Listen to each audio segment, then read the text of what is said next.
Ini adalah Jalan Sungai Walanae, dari Sungai Saddang.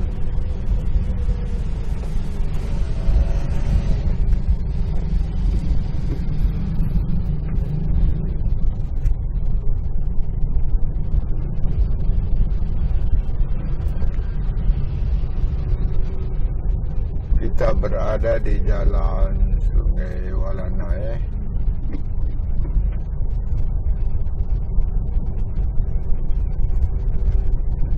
Makan terus.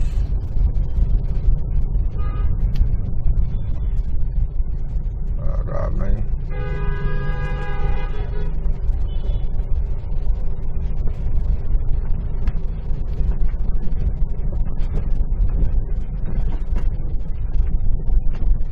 Di Jalan Sungai Walanae ini terdapat masjid.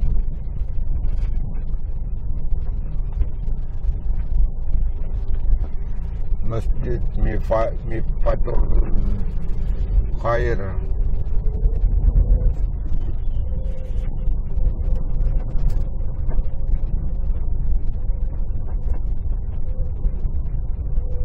Saya menyeberang. Inilah batas Sungai Walanae, di depan ada